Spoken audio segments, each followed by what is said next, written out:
Mesdames, Messieurs, bonjour et bienvenue à votre émission Lumière du Monde. Ici le Père Dominique en remplacement de Geneviève et James. J'ai l'impression qu'après cette grande crise du coronavirus, on va m'associer justement à ce virus. Mais enfin, j'espère pouvoir vous donner joie et espérance durant ce temps qui est très particulier. Nous sommes aujourd'hui et durant toute la semaine, durant la semaine sainte, donc je suis ici dans cette belle église de Notre-Dame de l'Espérance à Beauport, où nous avons eu la joie de diffuser la messe en direct avec la web télé ecdq.tv. Donc, il me fait plaisir de vous souhaiter la bienvenue pour cette émission toute spéciale durant la semaine sainte, au fond, où est-ce que nous poursuivons comme Église notre effort de présence. Alors, je suis très heureux de ce que nous avons pu faire jusqu'à maintenant et de notre belle programmation de la Semaine Sainte, parce que vous aurez la joie de pouvoir suivre notre cardinal pour les grandes fêtes, les grandes fêtes de Pâques, les grandes fêtes de la Semaine Sainte. Donc, soyez avec nous, évidemment. Surveillez notre programmation sur notre site web ecdq.tv, évidemment. Et l'émission d'aujourd'hui, bien, on va avoir une émission, quelque chose de bien spécial. C'est le Café des Padres, où 3 prêtres, dont je fais partie, répondaient à des questions en direct des personnes. C'était animé par Amélie Martineau-Lavallée. Et donc, dans une ambiance détendue, avec un bon café, eh bien, nous avons pu répondre à différentes questions sur la foi, l'Église, notre propre vie, notre propre témoignage. Donc, ça a été quelque chose de très beau. Donc, vous allez pouvoir l'écouter. Et puis, vous allez voir aussi que ça a été pris dans des moments où est-ce que les mesures étaient moins strictes. Donc, depuis, nous avons mis à jour nos mesures d'hygiène, pour nous conformer à celles gouvernementales. Donc, voilà, le Café des Padres. Ensuite, vous aurez une émission, que vous connaissez bien, Trésor d'iconographie, présentée par Mireille Étier, qui est la fille de l'iconographe Gilberte Mascotte-Étier. Aujourd'hui, nous allons pouvoir contempler l'ensevelissement du Christ à travers une icône écrite par Madame Mascotte-Étier. Alors, bonne émission, Lumière du Monde.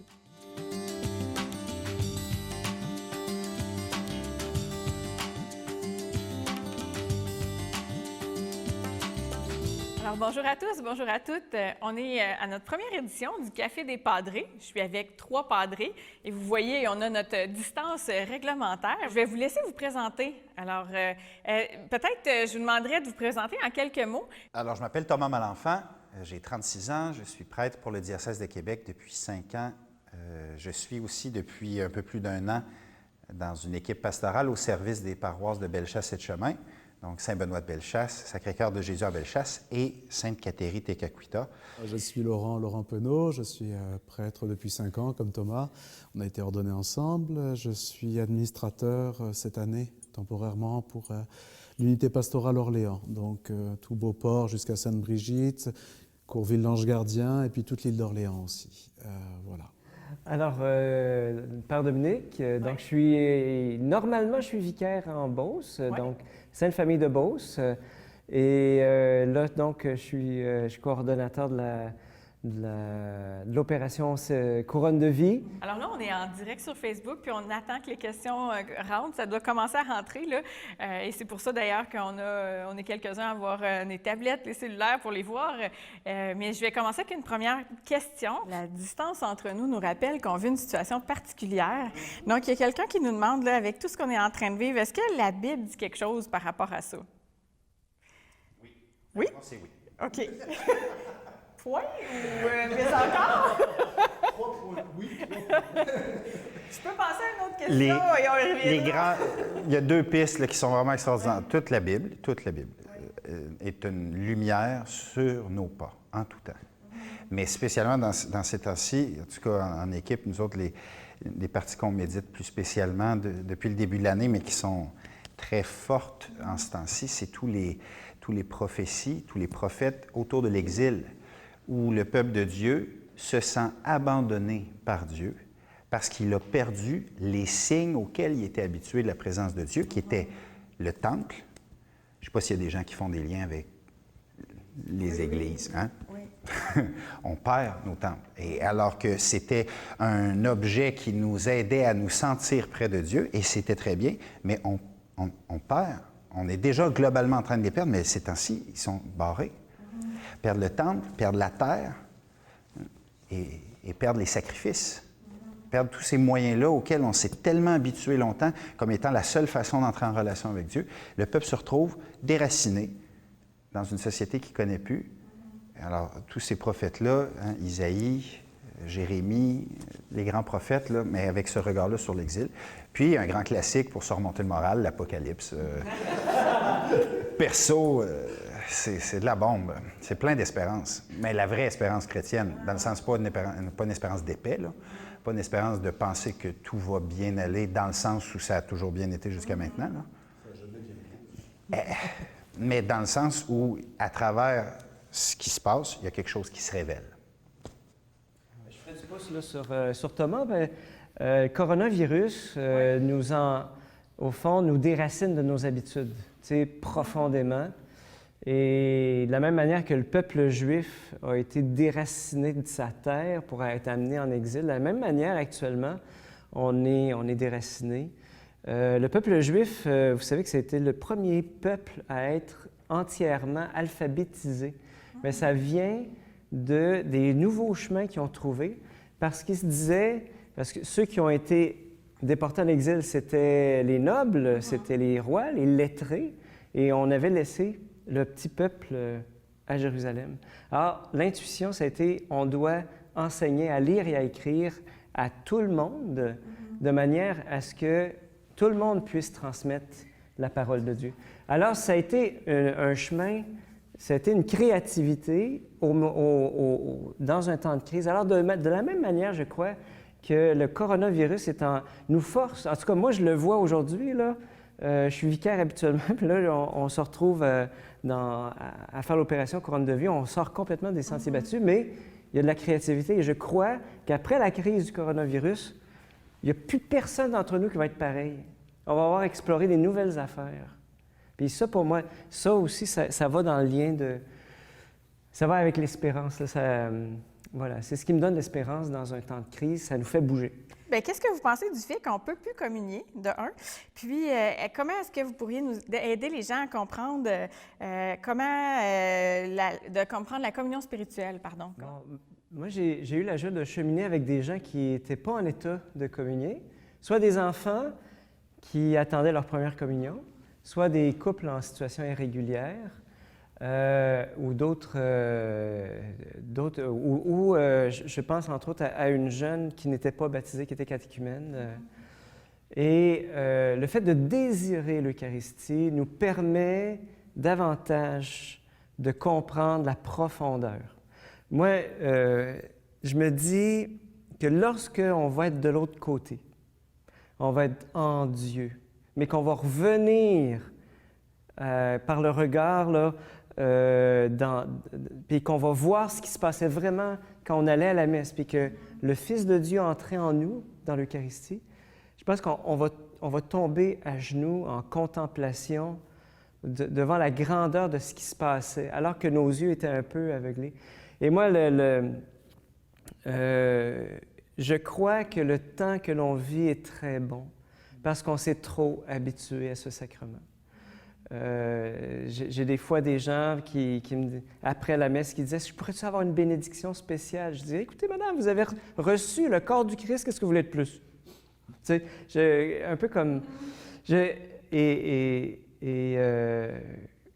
que moi, je crois que ce temps de coronavirus, ce temps de communion spirituelle est là pour nous donner faim du Fils de Dieu.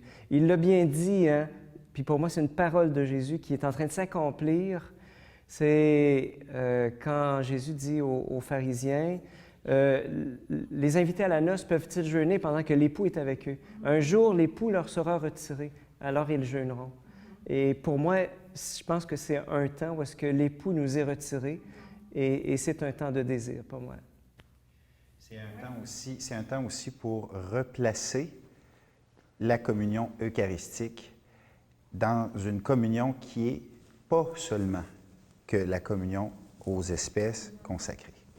Parce que c'est l'historique duquel on vient, hein, où on a, en réaction historique, suite à la Réforme, pour toutes sortes de raisons bonnes et mauvaises, on a ici, puis à cette époque-ci, un bagage de tout concentrer, ramener la communion à la communion, au pain eucharistique, au corps et au sang du Christ dans les espèces consacrées.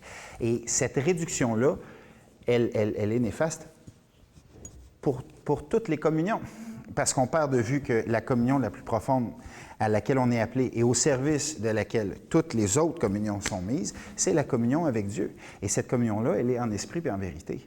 Bien sûr que l'Eucharistie, c'est le sommet, c'est la source, mais c'est le sommet de quelque chose. Puis un sommet avec rien d'autre, c'est pas un sommet. C'est un buton, c'est une pinotte à terre. S'il n'y a pas ces autres communions-là, la fraternité qu'il y a ou qu'il n'y a pas dans nos communautés et qu'on est en train de redécouvrir dans les soucis actuels. Et la communion à la parole de Dieu, c'est qui ce Dieu-là qu'on accueille dans la communion si on n'a même pas, envie d'entendre qu'est-ce qu'il y a à nous dire? Hein?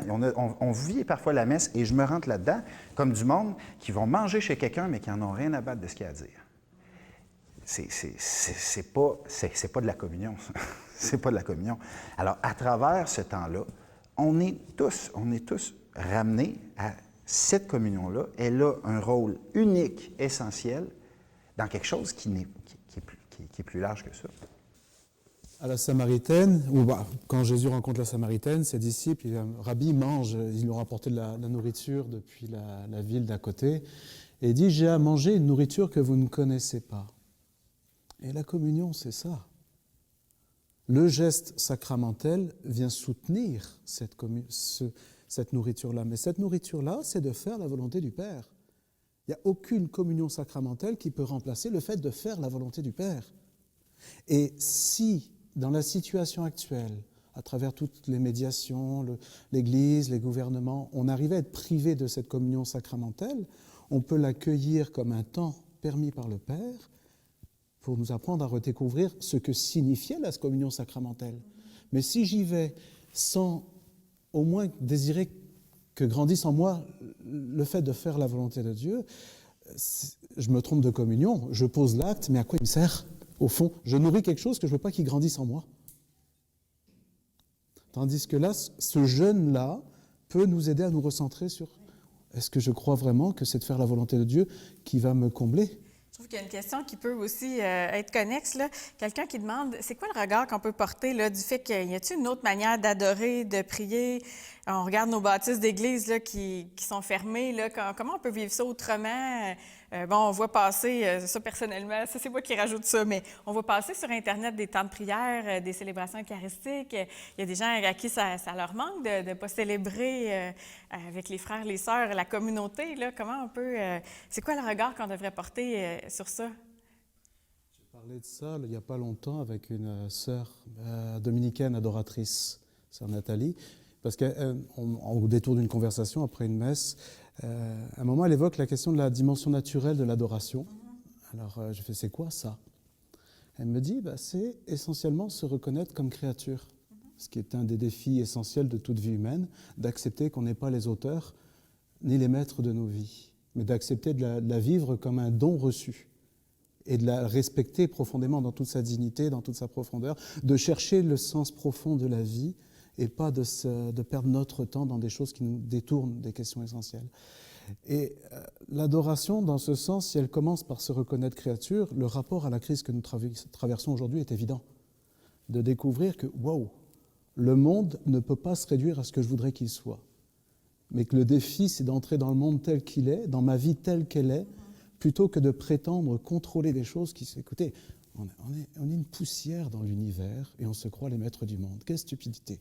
Et pourtant, 23h59 par jour, c'est comme ça qu'on vit. C'est étrange, c'est vraiment étrange.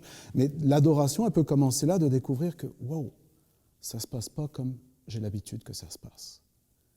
Dieu est présent. Il est très présent dans le Saint-Sacrement, bien évidemment, mais il est présent à chacune de ses créatures. Et c'est plutôt à nous de nous brancher là-dessus que le contraire. C'est pas de l'appeler « t'es où ?» c'est plutôt « où je suis pour pas que je puisse vivre avec toi tout ce que j'ai à traverser. » Je verrai plus dans ce sens. Mais ça reste un acte profond d'adoration, de reconnaître que Dieu, c'est pas moi. Et qu'il m'appelle, il me parle. Moi, une parole qui me vient beaucoup ces temps-ci, c'est « je la conduirai au désert ». Une autre parole de Dieu qui peut nous éclairer beaucoup sur ce qu'on a à vivre aujourd'hui. « Waouh, Seigneur, tu m'emmènes dans une situation où peut-être tu veux m'ouvrir les oreilles. Qu'est-ce que, comme prêtre aujourd'hui, pris dans la tourmente des adaptations, tu veux me dire?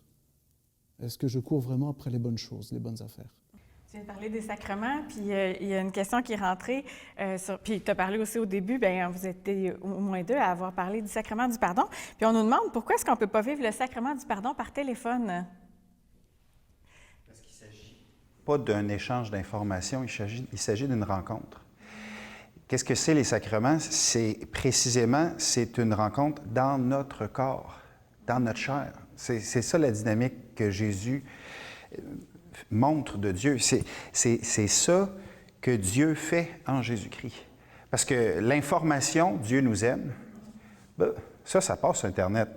Ça passe pas égal, mais ça passe. C'est-à-dire, c'est une information. Ça se transmet, c'est pas lié au temps ou à la place. Mais nous, on est liés au temps et à la place. Toi, tu es ici maintenant.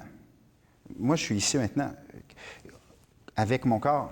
Et c'est pas juste un morceau de moi, mon corps. Je suis ce corps-là. Et c'est là-dedans que le Seigneur vient me rejoindre à travers les sacrements. Alors, c'est pas le genre de choses qui se vit à distance. Par contre, la parole de Dieu, elle, et ses échanges, elle a cette capacité-là, comme toutes les paroles, d'être transmise, d'être élargie. Okay. C'est pour ça que, en tout cas, dans notre paroisse, on a vraiment fait le choix de mettre toutes nos énergies dans une dynamique à distance, d'y aller avec la parole de Dieu qui a cette force-là, cette puissance-là. Fait que même avec une distance comme ça, je pourrais me confesser, mais il n'y aurait pas de téléphone. Il faut que le téléphone entre nous deux soit fermé. Il faudrait peut-être fermer les caméras live sur Internet. C'est pour toi, Amélie. Là, je veux dire. Oui, c'est correct. Moi, je ne serais pas à l'aise. Confesser live sur Facebook. Là. Est-ce qu'il y a quelqu'un qui veut terminer avec un petit temps de prière pendant qu'on est ensemble? Il paraît que quand on est 2 ou 3 réunis en son nom, c'est toujours bon. Alors... Simplement, merci d'être avec nous. On va terminer, on va terminer tout simplement. Merci pour vos questions. C'est vraiment agréable. On devrait faire ça, je pense, plus souvent. C'est un beau moment de communion. Merci à Amélie aussi. Alors, tout simplement, on peut terminer en prière au nom du Père, du Fils et du Saint-Esprit. Amen. Amen. Seigneur Jésus, tu as dit que lorsqu'on serait 2 ou 3 réunis en ton nom, que tu serais là au milieu de nous. Vois, nous sommes connectés, nous sommes en union les uns avec les autres et surtout dans ton Esprit Saint. Notre Père qui es aux cieux, que ton nom soit sanctifié, que ton règne vienne, que ta volonté soit faite sur la terre comme au ciel. Donne-nous aujourd'hui notre pain de ce jour. Pardonne-nous nos offenses, comme nous pardonnons aussi à ceux qui nous ont offensés. Et ne nous laisse pas entrer en tentation, mais délivre-nous du mal. Amen. Et merci Seigneur de nous bénir au nom du Père, du Fils et du Saint-Esprit. Amen. Amen.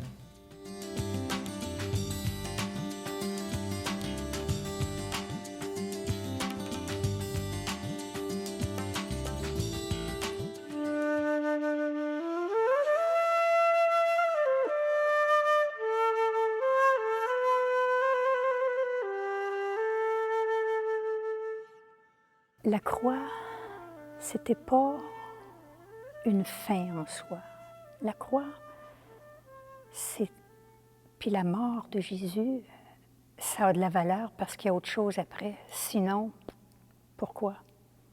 Pourquoi? C'est vain. Vaine est notre foi s'il n'y a pas quelque chose après la croix. Alors déjà, on commence à le pressentir un petit peu ici. C'est l'icône de l'ensevelissement. C'est l'icône où Jésus est descendu de la croix, donc la descente de la croix. Et on a toujours notre croix ici, des anges qui sont autour. Déjà, le ciel est plus doré, la souffrance est finie, les ténèbres sont finies. Ce n'est pas encore un grand ciel de gloire éclatant, mais déjà, on voit les montagnes. À la mort de Jésus, les montagnes sont très basses, mais ici, les montagnes ont repris. C'est le monde de Dieu. Tout à coup, on va retrouver. On arrive au samedi saint ici, là. On est le vendredi après la croix, donc c'est un peu en train de se remettre en place.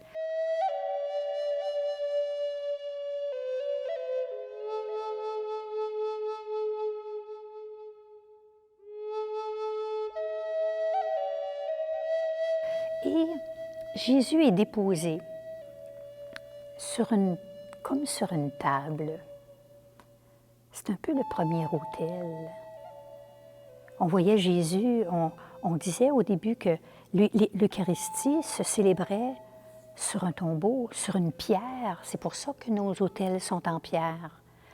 Puis moins maintenant, mais c'est pour ça. C'est parce que c'est pour illustrer la pierre. C'est la pierre du tombeau. Donc, Jésus, il est descendu. Et c'est intéressant de faire un lien ici entre les tables. À la Nativité, Jésus est déposé dans une mangeoire, sur une table. Ici, il va y avoir la table de la multiplication des pains. Ce n'est pas une table physique, mais il y a une table. Le mystère de la table est très grand dans notre foi chrétienne catholique.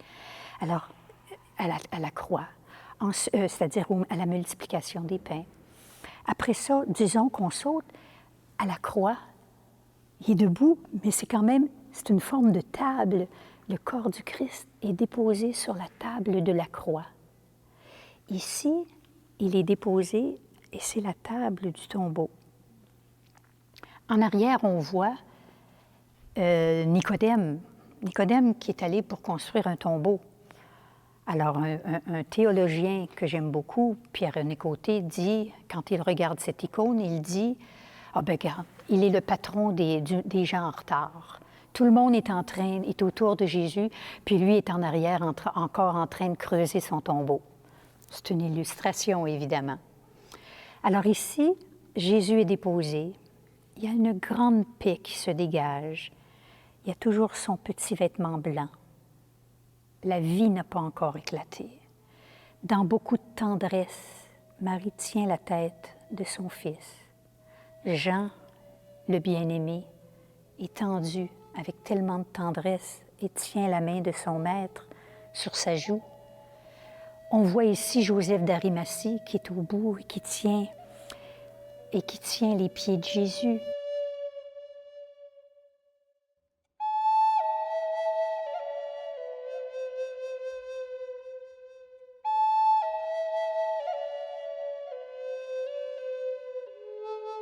Ici, les saintes femmes, il y en a deux ici qui ont la main sur la joue. La main sur la joue, ça veut toujours dire, mais qu'est-ce qui se passe? On se pose des questions. C'est tellement grand, c'est gros ce qui se passe. Alors, on a vu Marie déjà à la Nativité. Dans l'icône de la Nativité, on voit Jésus.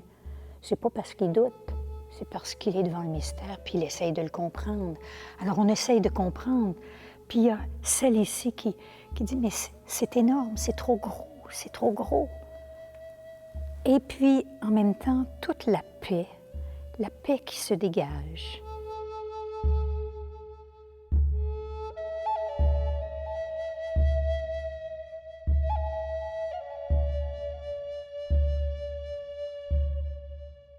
Les pieds de Marie, disons que le vêtement de Marie, en rouge et en bleu, ça a une signification. Souvent, on va voir Jésus, dans d'autres icônes, qui va avoir un vêtement, il est habillé, il a une tunique rouge, et puis il a un vêtement bleu. Bref, c'est un qui est la divinité et l'autre qui est la royauté, le sang du Christ. Et ici, donc, il y a l'humanité, si on veut. Alors, Marie, elle est humaine, dans le vêtement bleu, et revêtue le Christ la revêt de sa divinité, qui est la couleur rouge, il la revêt de sa royauté. Quand on voit Jésus et Marie ensemble, Jésus va avoir l'inverse, c'est-à-dire qu'il va avoir une tunique rouge de la divinité parce qu'il est Dieu et il revêt l'humanité. Il faut faire attention, c'est pas séparer son humanité et sa divinité, mais comment l'illustrer? Alors quand on veut l'illustrer, c'est comme ça qu'on le montre. Ici, il revêt, Marie est humaine, il la revêt de sa divinité. Lui, il est Dieu, il revêt l'humanité.